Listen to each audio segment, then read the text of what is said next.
সন্ত্রাসী কর্মকাণ্ডে জড়িত ব্যক্তি কিংবা প্রতিষ্ঠানের কার্যক্রম নিষিদ্ধের বিধান যুক্ত করে সন্ত্রাসী বিরোধী সংশোধন বিল 2026 পাশ করেছে জাতীয় সংসদ। এর ফলে আওয়ামী লীগের রাজনৈতিক কার্যক্রম নিষিদ্ধই থাকছে। একই সঙ্গে জুলাই যোদ্ধাদের সুরক্ষা ও দায় মুক্তি দিয়ে আনা বিলটিও পাশ হয়েছে বুধবার। মাহি হাসানের রিপোর্টে বিস্তারিত। 24-এর গণঅভ্যুত্থানে ক্ষমতাচ্যুত আওয়ামী লীগের মিছিল, মিটিং, সমাবেশ ও প্রচারণা সহ যাবতীয় রাজনৈতিক কর্মকাণ্ডের উপর নিষেধাজ্ঞা দিয়ে অধ্যাদেশ জারি করেছিল অন্তর্বর্তী সরকার। বুধবার জাতীয় সংসদে সন্ত্রাস বিরোধী সংশোধন আইন 2026 পাশের মাধ্যমে কার্যত সেই সিদ্ধান্ত কার্যকর করল নির্বাচিত বিএনপি সরকার। মাননীয় স্পিকার, এই বিলটা হলো একটি গণহত্যাকারী সন্ত্রাসী সংগঠনের নিষিদ্ধকরণ সংক্রান্ত।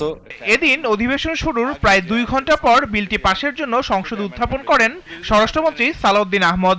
আমি সালাউদ্দিন আহমদ, মন্ত্রী, স্বরাষ্ট্র মন্ত্রণালয়, প্রস্তাব করছি যে সন্ত্রাস বিরোধী আইন 2009-এর অধিকতর সংশোধন কল্পে আনিত বিলটি সন্ত্রাস বিরোধী সংশোধন বিল 2026 মহান জাতীয় সংসদে উত্থাপিত আকারে পাশ করা হোক।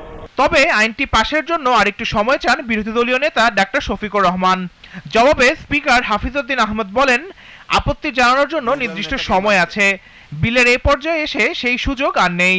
এই সংক্রান্ত একটা তুলনামূলক শীট আমরা এই 3-4 মিনিট আগে হাতে পেয়েছি, তো এটা পুরো পড়তে পারি নাই, যেহেতু আইনটা অবশ্যই একটা সেন্সিটিভ আইন। আমরা কি অনুরোধ করতে পারি যে এটা পাশের জন্য একটু সময় হাতে রেখে আমাদেরকে একটু সুযোগ দেওয়া হোক।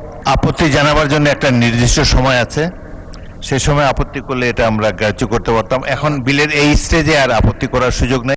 পরে সর্বসম্মতিক্রমে বিলটি সংসদে পাশ হয়। সংসদে উত্থাপিত আকারে সন্ত্রাস বিরোধী সংশোধন বিল 2026 পাশ করা হোক।